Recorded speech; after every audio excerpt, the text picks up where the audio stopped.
नमस्कार.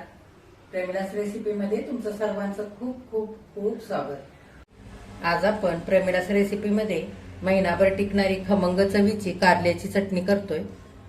ही चटणी तुम्ही भाकरीसोबत चपातीसोबत खाऊ शकता किंवा चटणीमध्ये थोडंसं कच्चं तेल टाकून भातासोबत सुद्धा ही चटणी खाऊ शकता. खूपच मस्त लागते खायला. तर आता लगेचच आपण रेसिपीला सुरुवात करूयात. आता आपल्याला तोंडी लावण्यासाठी कारल्याची मस्त अशी चटणी तयार करायची. तर इथं मी 3 हिरवी कारली घेतलीत. ही कारली पाव किलो इतकी घेतलेली आहेत. कारली स्वच्छ धुवून कोरडी करून घेतलेली आहेत. आता आपण हे कापून घेऊया. आता कारलं कापून घ्यायचे. तर मागचा आणि पुढचा हा देठाचा भाग पण काढून टाकायचा आणि पातळ जसं कारलं आपल्याला चिरून घ्यायचंय. जितकं जमेल तितकं पातळ चिरायचं.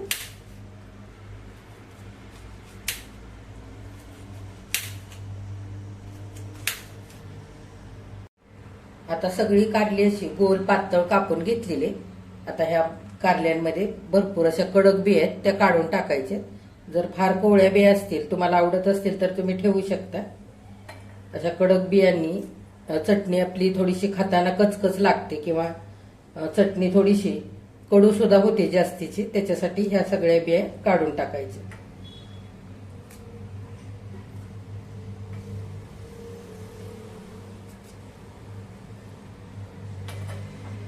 आता इथं सगळ्या कारल्याच्या फोडीतल्या बिया काढून झालेले. आता पाव चमचा मीठ टाकायचं आणि पाव चमचा हळद. आता घातलेलं हळद मीठ चांगलं सगळ्या कारल्याच्या फोडींना लावून घ्यायचं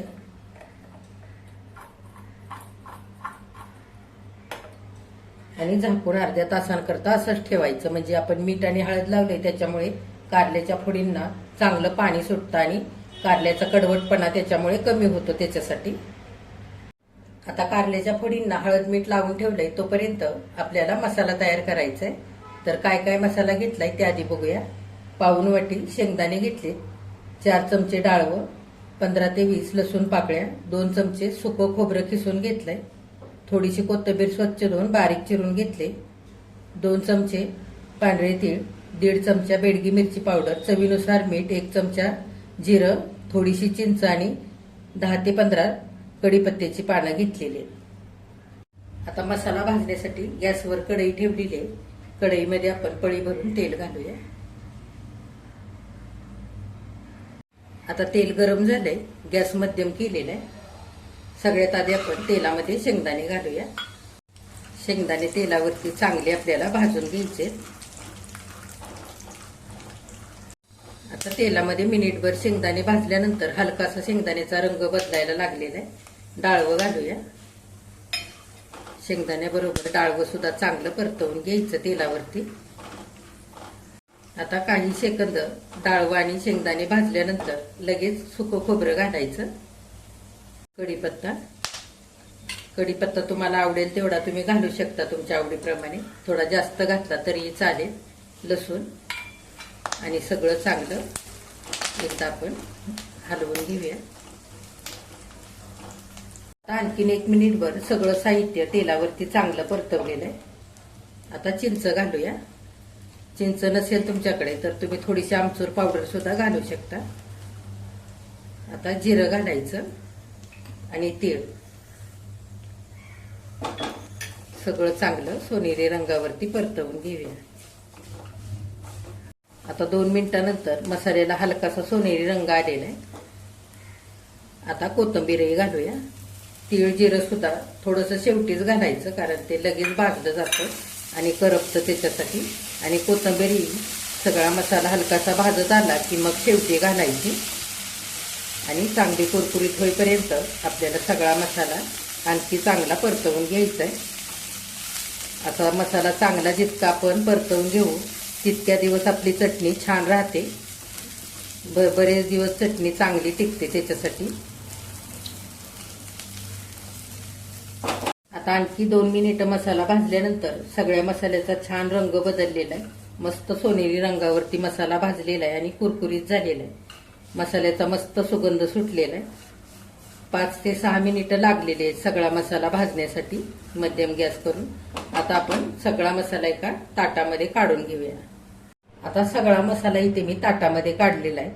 थोडासा आपण असा पसरवून घेऊया म्हणजे लवकर थंड होईल आणि आणखी थोडासा चांगला कुरकुरीत होईल. आता अर्धा तास झालेला आहे. कारल्याच्या फोडींना हळद मीठ लावून ठेवलं होतं. झाकण उघडून बघूया. हे बघा, असं कारल्याच्या फोडींना भरपूर पाणी सुटलेलं आहे. ते आता हाताने नितळून काढूया.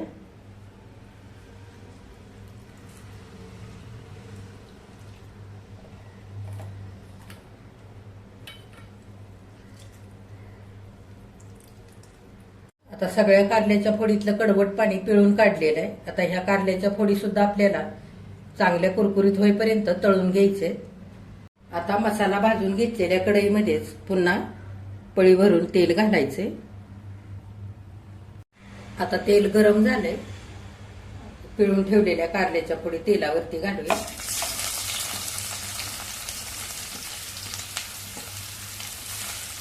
आणि चांगले आपल्याला कुरकुरीत होईपर्यंत परतवून घ्यायचे. किंवा जास्त तेलामध्ये सुद्धा तुम्ही पटकन ह्या तळून घेऊ शकता कुरकुरीत होईपर्यंत. आता गॅस थोडासा मोठा करायचा आणि कारल्याच्या फोडी चांगल्या हलवून घ्यायच्या आणि सगळ्या बाजूने चांगल्या तळून घ्यायच्या. मस्त सोनेरी रंगावरती तळेपर्यंत कुरकुरीत होईपर्यंत तळायच्या. जितक्या छान कारल्याच्या फोडी तळल्या जातील, चांगल्या कुरकुरीत तळल्या जातील, तितकी चटणी आपली जास्त दिवस टिकते. हे बघा, कारल्याच्या फोडी 5 मिनिटं चांगल्या तेलावरती परतल्यानंतर रंग सुद्धा बदललेला आहे आणि मस्त कुरकुरीत झालेले. आता काढून घेऊया. सगळ्या कारल्याच्या फोडी तेलातून नितळून काढून घेतलेले.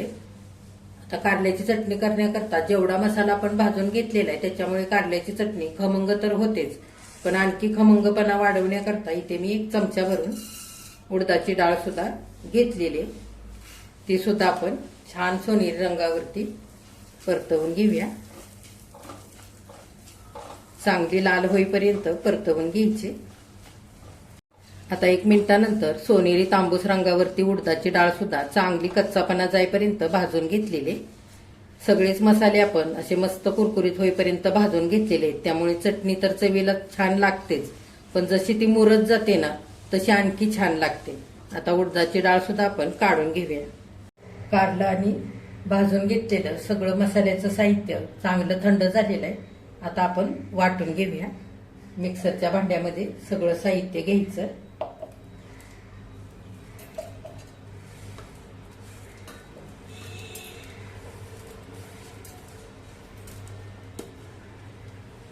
आता मिक्सरच्या भांड्यामध्ये कारलं घेतलेलं आहे. सगळं साहित्य भाजून ठेवलंय ते सुद्धा आपल्याला ह्याच भांड्यामध्ये घ्यायचंय. ही चटणी खायला खूप भारी लागते. जर तुमच्या घरामध्ये मोठी माणसं, लहान मुलं कारलं खात नसती तर अशा पद्धतीने तुम्ही चटणी बनवून त्यांना कारलं खाऊ घालू शकता.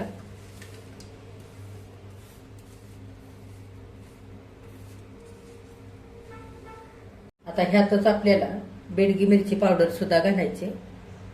ही बेडगी मिरची पावडर तिखटाला थोडी कमी असते, रंग छान येतो. जर तुम्हाला ही चटणी थोडीशी तिखट करायची असेल तर तुम्ही घरातलं लाल तिखटही थोडंसं घालू शकता तुमच्या अंदाजाने. आणि 1 चमचा इतकं मीठ घेतलंय, कारण आपण आधी सुद्धा कारल्याच्या फोडींना मीठ लावलं होतं, त्याच्यामुळे मी अगदी कमीच इथे मीठ घेतलेलं आहे. लागलं तर आपण वरून पुन्हा घालू शकतो. आता छान असं आपण हे सगळं वाटून घेऊया. हे बघा, पाणी न घालता मिक्सर चालू बंद करत अशी मी रवाळ चटणी वाटून घेतलेली आहे. रंग तर मस्त आलेलाच आहे, पण घातलेलं मीठही अगदी बरोबर झालंय आणि मस्त चवीला झालेली ही चटणी. आता आपण काढून घेऊया एका भांड्यामध्ये.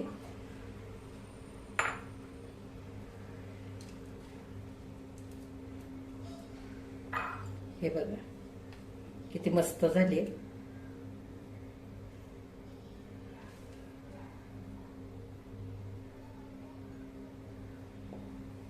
हे बघा, मस्त अशी खमंग चवीची तोंडी लावण्याकरता कारल्याची चटणी आपली इथे करून तयार झालेली आहे खाण्यासाठी. किती मस्त झाले बघा, आणि रंग सुद्धा खूप सुरेख आलेला आहे. चवीला तर एकच नंबर झालेले. आपण तोंडी लावण्याकरता बऱ्याच प्रकारच्या चटण्या बनवत असतो, त्या जशा चवीला खमंग लागतात ना तशीच ही चटणी सुद्धा खायला खूप भारी लागते. अशी जर चटणी तुम्ही जास्तीची करून ठेवली तर कोरड्या हवाबंद बरणीमध्ये भरून ठेवायची. वरती सुद्धा अगदी 15 दिवस छान टिकते आणि फ्रीजमध्ये जर ठेवली तर महिनाभर मस्त टिकते. तर तुम्ही सुद्धा अशी कारल्याची चटणी नक्की बनवून बघा. तुम्ही केल्यानंतर कमेंट करायला अजिबात विसरू नका.